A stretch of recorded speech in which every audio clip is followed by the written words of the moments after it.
Bienvenido al canal de la Primera Iglesia Bautista de San Salvador. Esperamos que seas edificado a través del mensaje que estás por escuchar. Recuerda visitar nuestro muro en Facebook para que conozcas más acerca de nuestras actividades. También puedes escribirnos a nuestro correo electrónico. Será un placer saber de ti. Dios te bendiga.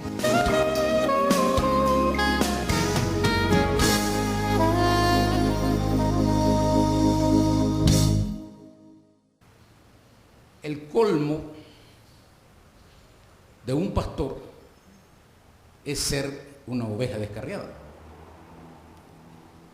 Y el colmo de una oveja descarriada es ser pastor. ¿Y de qué los hay? Los hay. El texto que hemos leído es todo el capítulo en realidad dedicado a dos temas. Jesús dice, yo soy la puerta. Y dice Jesús, yo soy el buen pastor. Y daría largo para predicar sobre eso. Yo apenas he escogido un par de versículos. Y retomando una parte de la alegoría del buen pastor. Ustedes saben que en el Antiguo Testamento, el Salmo 23, por ejemplo, que se atribuye a David, que siendo un pastor de ovejas, llegó a ser el pastor de toda la nación, porque en aquellos días se consideraba que un gobernante puesto por Dios, su función era pastorear la nación, ser pastor del país. Entonces me parece que cuando David como pastor recita el Salmo 23, Jehová es mi pastor, lo que está diciendo es Dios es el pastor del pastor, el pastor de la nación. Y como que Jesús repite eso en San Juan, cuando dice yo soy el buen pastor. La palabra yo soy se repite mucho, como lo voy a citar más adelante, con mucho significado en el Evangelio de Juan. Yo soy el buen pastor. Entonces, no es ajeno pensar que cuando hablamos de pastorear y de pastor, porque la tradición bautista de la que nosotros venimos rompió con el modelo de la Reforma, el modelo protestante, y rompió con el modelo católico romano, donde los pastores, desde el punto de vista religioso, eran jerarcas, a veces eran príncipes que gobernaban la iglesia, y se hacía la división entre los pastores, los jerarcas, y el pueblo, tanto así que aún la iglesia anglicana hoy habla de la alta iglesia y la baja iglesia. Feas las palabras, me parece, pero la alta iglesia se refiere al conjunto de los clérigos, de los jerarcas, de los ministros, los pastores, obispos, y la baja iglesia es el pueblo, separado, a veces arriba la jerarquía y abajo, y lo podemos ver todavía. Los jerarcas en las iglesias jerárquicas se distinguen por su vestimenta. Pero nosotros que no somos tan buenas piezas a veces también, a nadie me vería bien a mí si yo viniera con una camiseta con un rótulo que diga cualquier cosa aquí, mangas de camisa. La gente diría, no respeta el púlpito. Y hemos asumido entonces que este tipo de ropa y este tipo de atuendo es lo que distingue al pastor de la congregación. Pero no estamos seguros de eso. No estamos seguros porque, vaya, nosotros, si el culto no es muy formal, nos damos el lujo de quitarnos la corbata.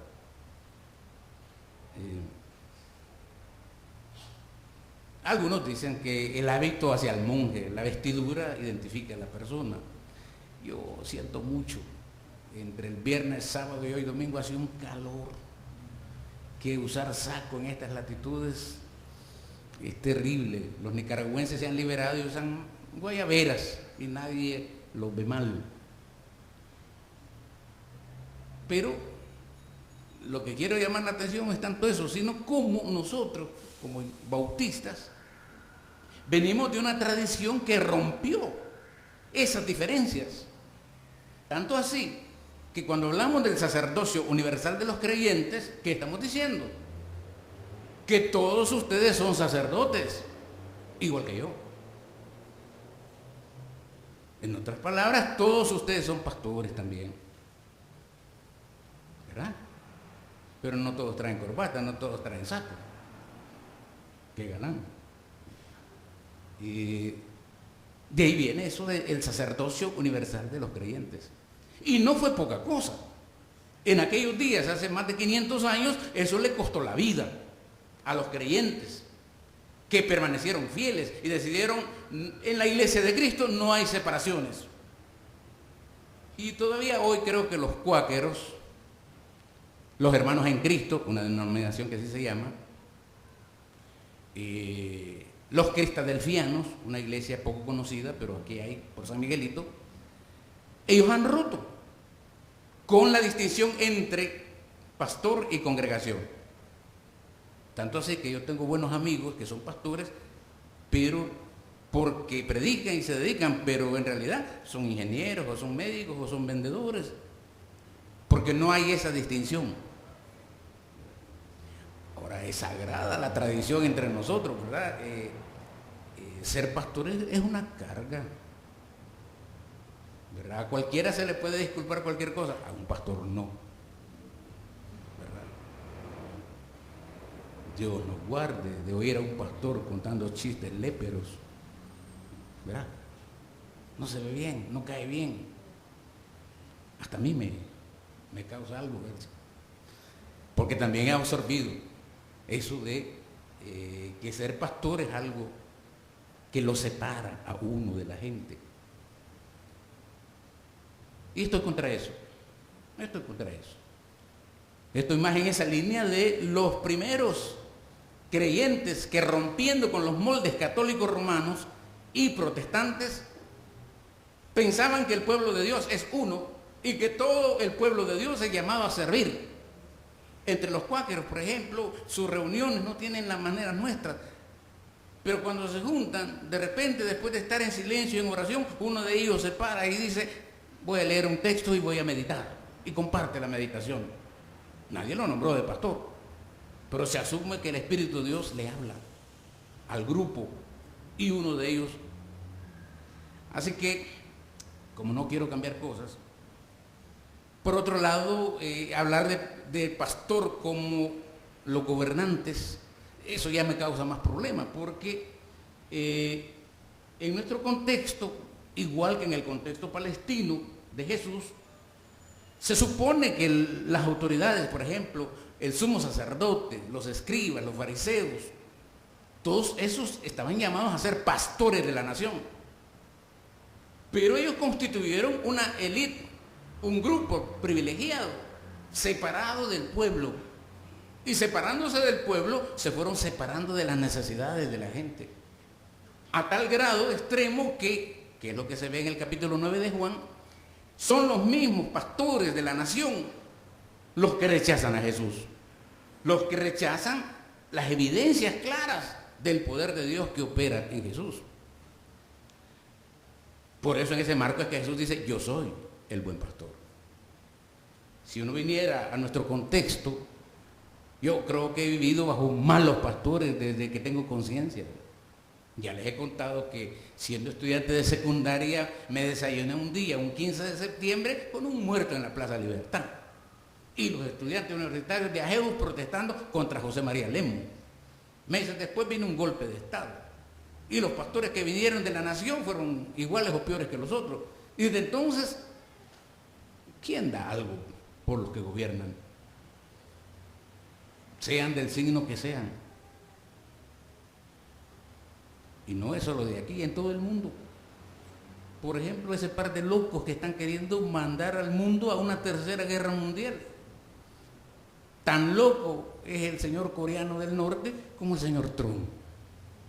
Con las armas no se juega.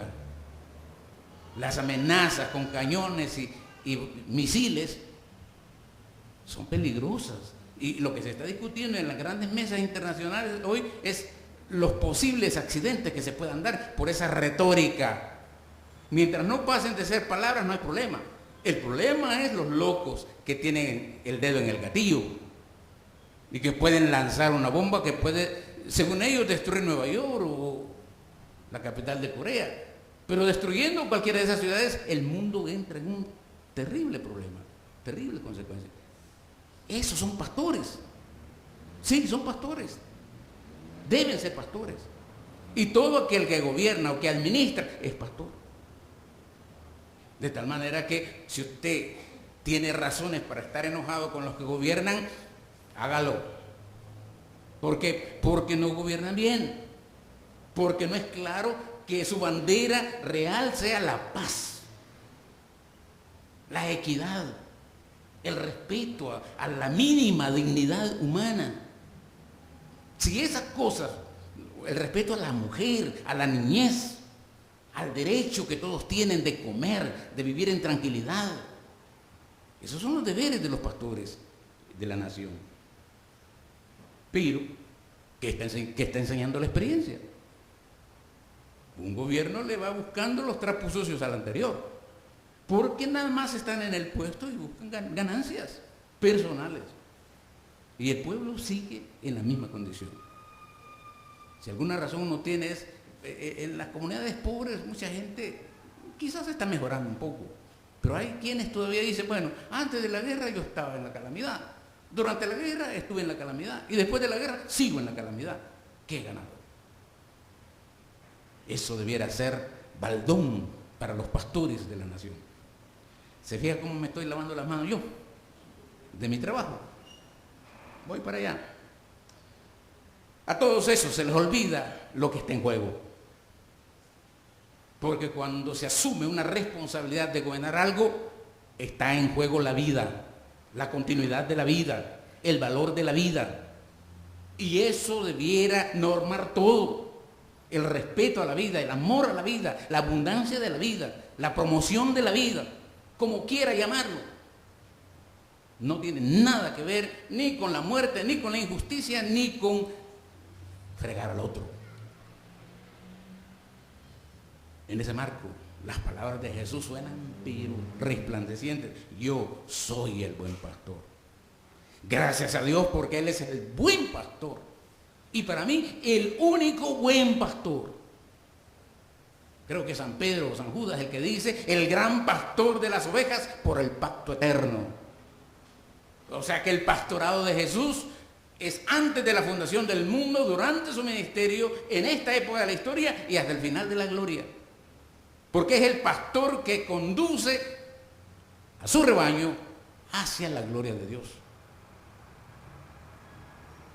Interesante porque este mismo pasaje, esto de ser pastor es una metáfora, es un lenguaje figurado. Y pone en contraste la figura de los ladrones, los salteadores, los bandidos. Antes ha dicho al principio del capítulo 10 que los bandidos, los salteadores y los ladrones no entran por la puerta. Y son malos pastores. Son imágenes negativas. Y probablemente en el trasfondo están dirigidas sus palabras a los que están presenciando, a los que están oyendo. Esos que en el capítulo 9 están discutiendo cómo es que este ciego, habiendo nacido ciego, ahora mira. Y con los ojos abiertos el ciego y diciendo, yo no veía y ahora veo. Los pastores espirituales de la nación se empeñan en decir, eres pecador. Y si miras no es por Dios, es porque el diablo mueve a este que te curó. Y todo el debate en el capítulo 9 es el empecinamiento de estos líderes espirituales en rechazar el milagro para rechazar al autor del milagro. Ya antes, cuando Jesús se encuentra con el hombre ciego, Jesús capta el descuido, no solamente del ciego, sino muchos como él. Porque los pastores no están mirando el bienestar de la nación. Sus acciones son egoístas. No tienen ya nada que ver con la religión que se celebra en el templo. No hablan más del amor de Dios. Hablan de la justicia de la ley. Y por lo tanto, se les olvidó que su trabajo ponía en juego la vida de la nación. Lo interesante es que en el capítulo 9, finalmente, el hombre que era ciego ahora ve con claridad y ve que Jesús y no los fariseos son el buen pastor. Y por lo tanto, él confía más en Jesús, sin haberlo conocido mucho, sin siquiera saber quién es Jesús. Porque en el encuentro final, cuando Jesús ha visto todo el rechazo y el juicio que ha sufrido, se encuentran solos. Y Jesús le dice, ¿crees en el que te dio la vista? Y él confiesa muy ingenuamente, ¿y quién es para que yo crea en él? El que habla contigo, ese es.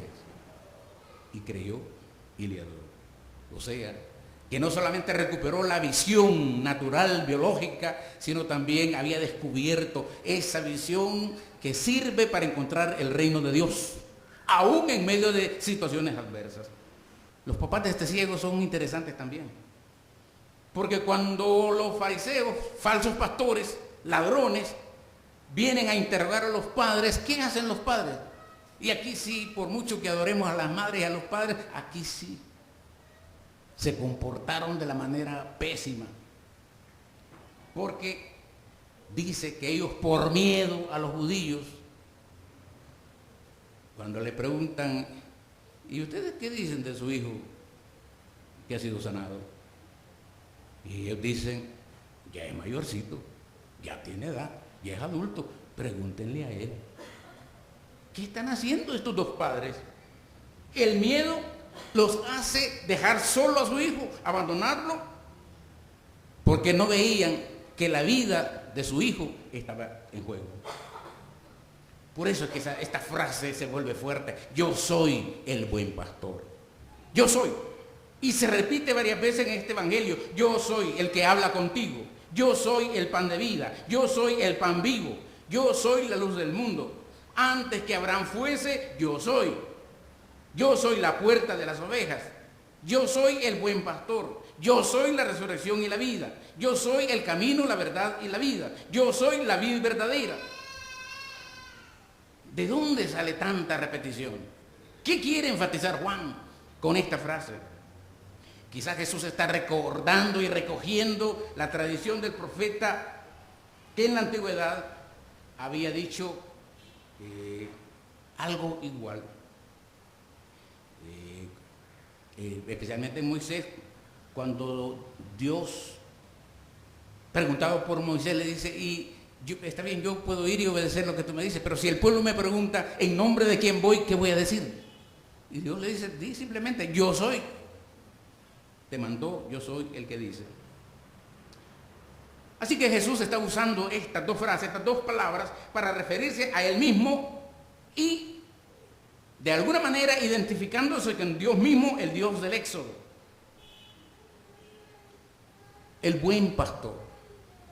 Los que han estado aquí por muchos años ya tienen criterios para decir quién es un buen pastor y quién no es un buen pastor. El problema es que todos somos sujetos también a subjetivismo. Y a veces sacamos nuestras preferencias de relación por tal o cual pastor. Y así un pastor es querido y otro no es más que un mal querido, ¿verdad? Pero pastor, al fin. Yo siempre he dicho, bendito el pueblo que tiene el privilegio de tener pastor. Las miserias que muchas veces pasan los pastores evangélicos se debe a que de repente son personas autoritarias, autónomas, soberanas. En vez de desarrollar más la humildad, van desarrollando el ego. Y no tienen con quién desahogarse, con quién compartir las penas del ministerio. Las pobres esposas de pastores no están preparadas para todas esas cargas. Yo creo que muchas de las esposas de los pastores sufren más de lo que uno se imagina. Porque sufren las de ellos y sufren las de uno. Y uno puede decir, bueno, yo suficiente tengo con la iglesia para preocuparme por tus cosas. Y así es como a veces hasta se va separando la pareja pastoral. Yo soy el buen pastor. Hay dos palabras en el idioma de la Biblia para hablar de buen o bueno. Una de esas palabras es agasos, que describe simplemente la calidad moral de una cosa. Es decir, buena persona, diría uno, ¿verdad? Sin más. Esta es buena persona. Significa que no es tan malo, es aceptable. La otra es caloso, que eso lleva un poco más contenido. Significa que tal persona no solamente es buena, sino que en su bondad existe algo más. Por ejemplo, más cariño, más amable, más atractivo, que hace esa persona maravillosa. Una personalidad maravillosa. Para no hablar de pastores, ¿verdad? Hablemos mejor de médicos. Ya les he contado del doctor aquel, ¿verdad? Que era dermatólogo y que cuando usted lo iba a consultar lo ponía como a 2 o 3 metros lejos de él y lo paraba en una tarima y le decía, va desde ahí. Y usted le decía, pues fíjese que siento que tengo, no me diga, el médico soy yo. Entonces se quedaba callado, ¿verdad? Y haciendo, esperando que él diga, quítese la camisa. No volví nunca con ese doctor. Y era famoso, era buenísimo. Pero aquellos doctores que, y aquí hay varios, ¿verdad? Si no es cierto, lo platicamos después. Aquellos doctores, que la calidad de bueno aquí es del doctor aquel que antes que usted le diga lo que siente, lo saluda a usted con una sonrisa. Yo oigo a los doctores, mi pacientito, dicen. O se vean, mire hijita, aunque sea una señora mayor que yo. ¿Verdad? Eso es algo más. Hay algo más de calidad en eso. El trato. Mucha gente se cura no tanto por los medicamentos, sino por el trato. Cuando el médico le dice, ya va a estar bien, mamita. No se preocupe, este dolorcito es cosa que se quita con una aspirinita. A mí si me recetan aspirina, yo diría, bueno, con aspirina vine a pagar $20. Se me lo podía recetar mi esposa, mi abuela o mi mamá. No, pero me refiero a la personalidad de esos médicos que hablan con sus hechos, hablan con sus gestos. Entonces la gente dice, ese doctor es bueno, dice, aunque el doctor esté empezando tal vez su servicio.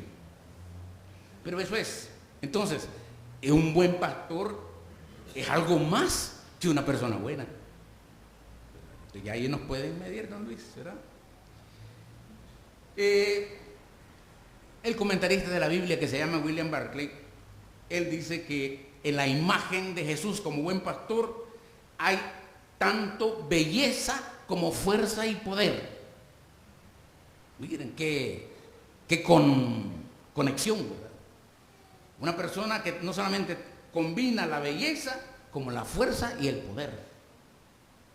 Una persona así debe ser una persona llena de mucha gracia. Otro comentarista de la Biblia dice que mejor, en vez de hablar de buen pastor, deberíamos hablar de nobleza.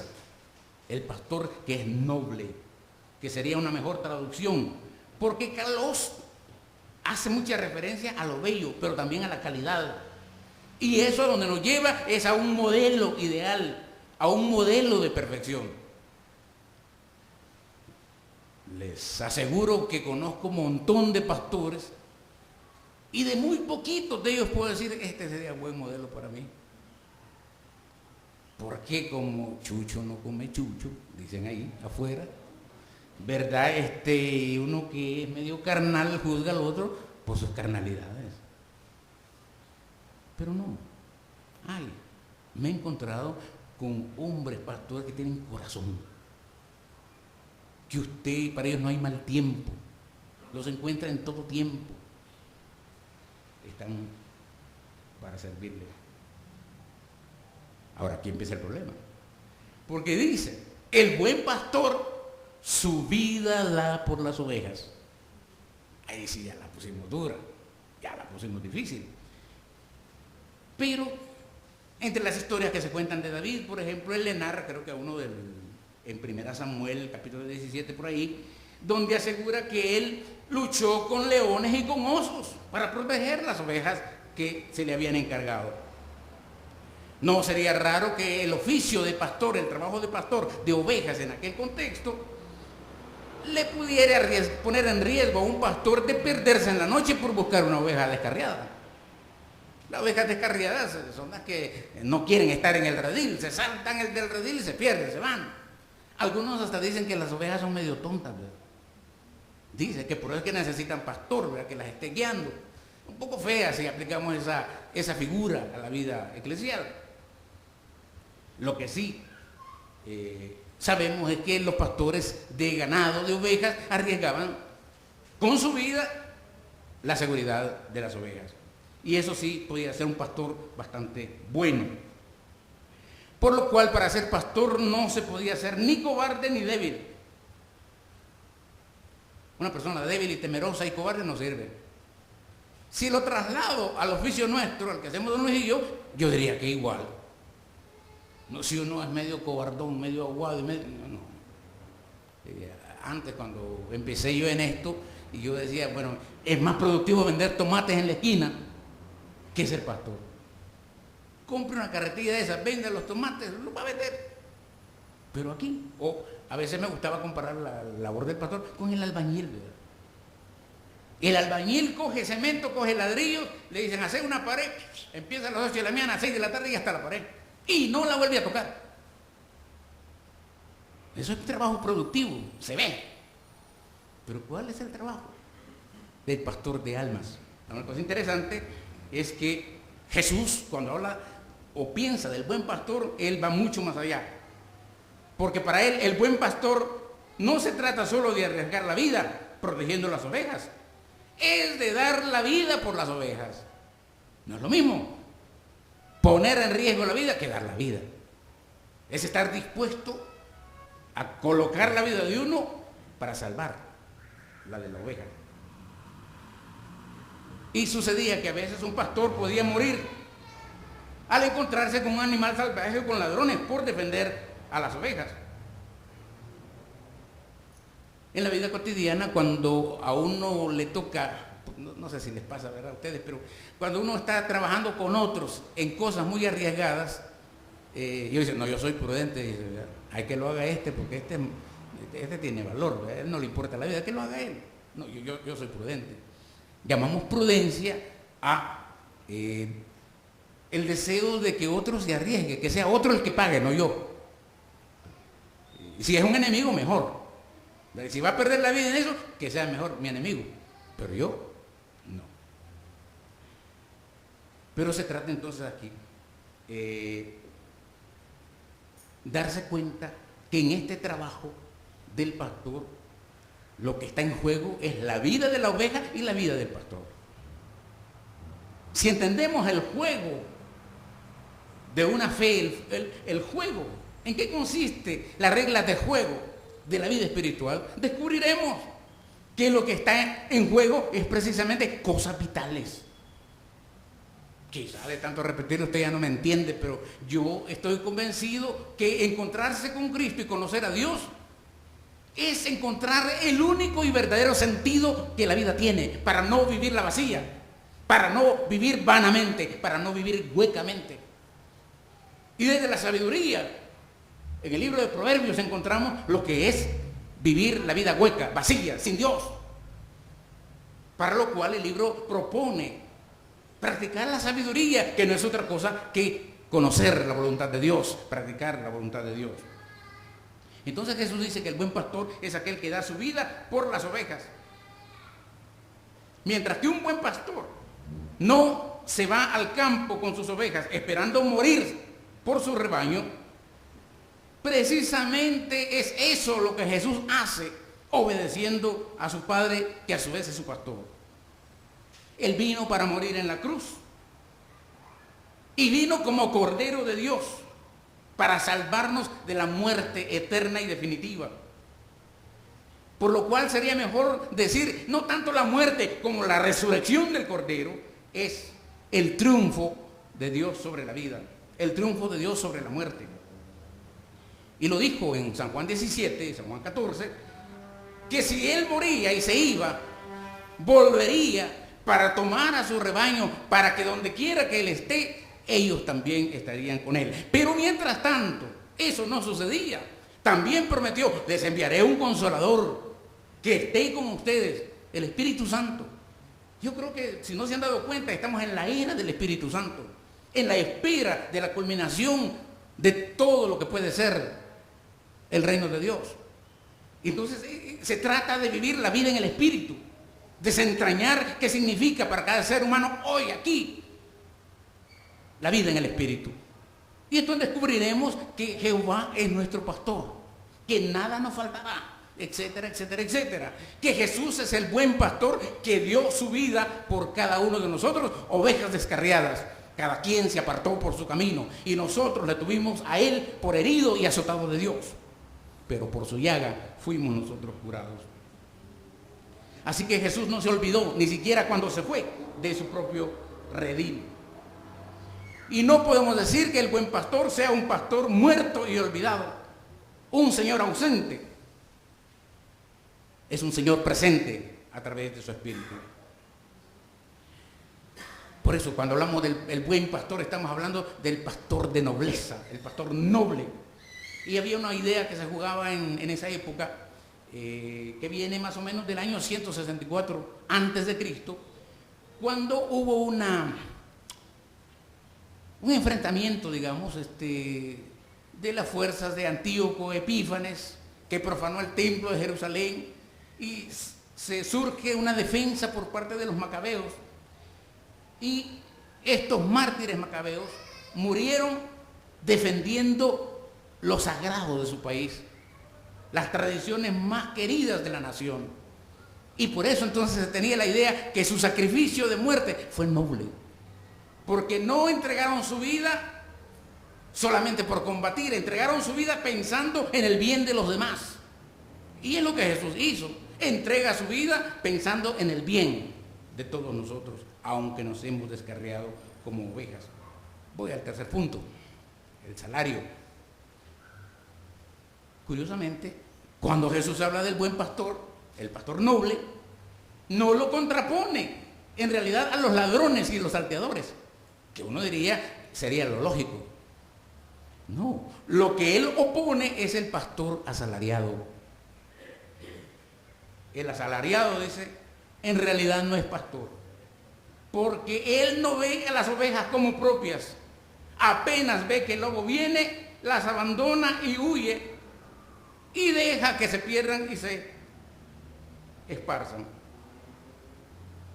Así que eso nos pone en el punto de que entonces, así como hay buen pastor, también entonces hay mal pastor, hay malos pastores. En cierto modo, los pastores asalariados son especie de mercenarios de la religión, cuya única preocupación es el pago que van a recibir. No sienten afecto mínimo por nadie, mucho menos por las ovejas. No sienten responsabilidad ninguna, en lo mínimo, por ninguna de las ovejas, porque ven su trabajo como un oficio obligatorio casi. No cumplen su servicio como producto de vocación o de llamado, sino como la obligación de un trabajo forzado. Ese tipo de empleado ve que viene el peligro y se va a ir. Será el primero en fugarse, permitiendo que el lobo arrebate y destruya las ovejas. Ese tipo de pastor asalariado solamente cuidará el rebaño mientras no reciba otra oferta mejor. Y no hay tentación más diabólica para un pastor que ofrecerle un mejor salario. Y a veces nos ha tocado perder por no responder precisamente a esos llamados. Yo le doy gracias a Dios por los pastores que conservan esa distinción, porque realmente en este negocio, entre comillas, no se trata de ganancias en moneda.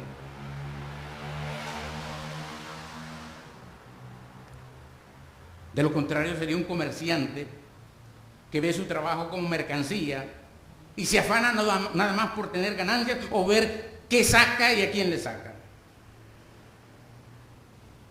Por eso dice Jesús aquí, el pastor asalariado ve que viene el lobo y huye porque es asalariado y no le importan las ovejas.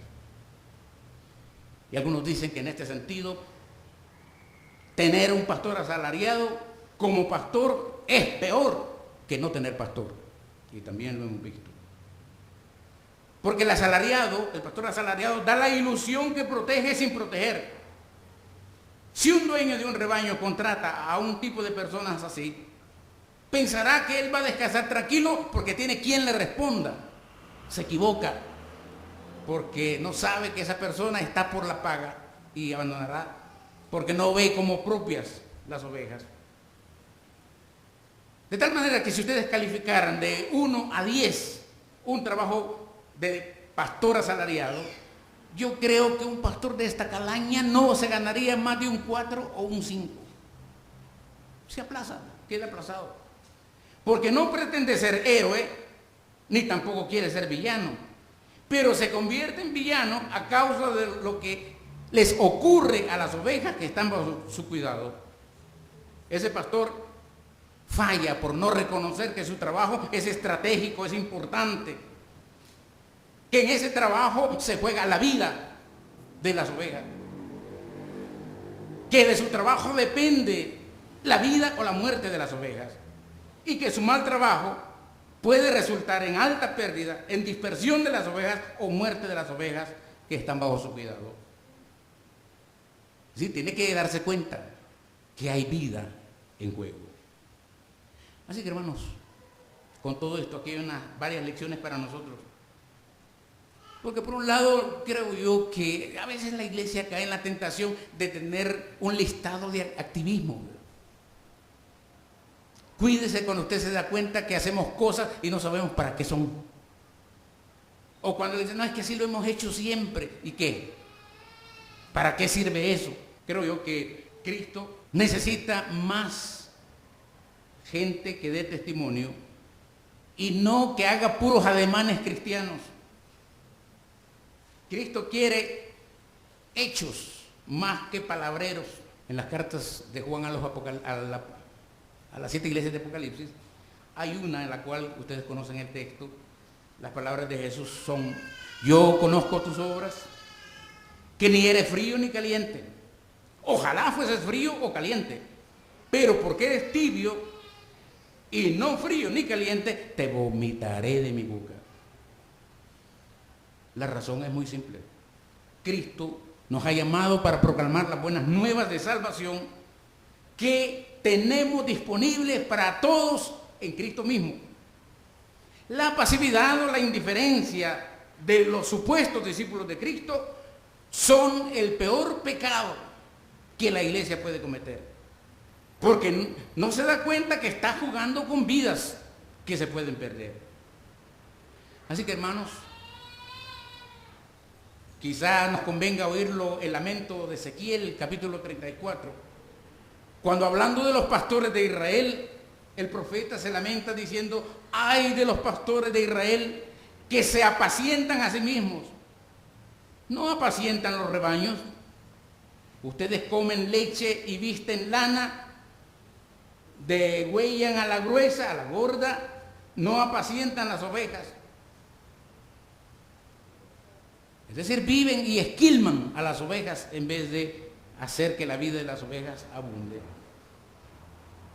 Así que siempre habrá posiblemente buenos y malos pastores. Y no me refiero solo a los que nos ponemos saco y corbata.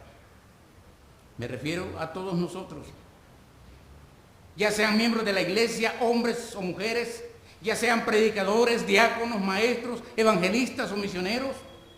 La diferencia está en el corazón de pastor que todo discípulo o discípula de Cristo está llamado a desarrollar.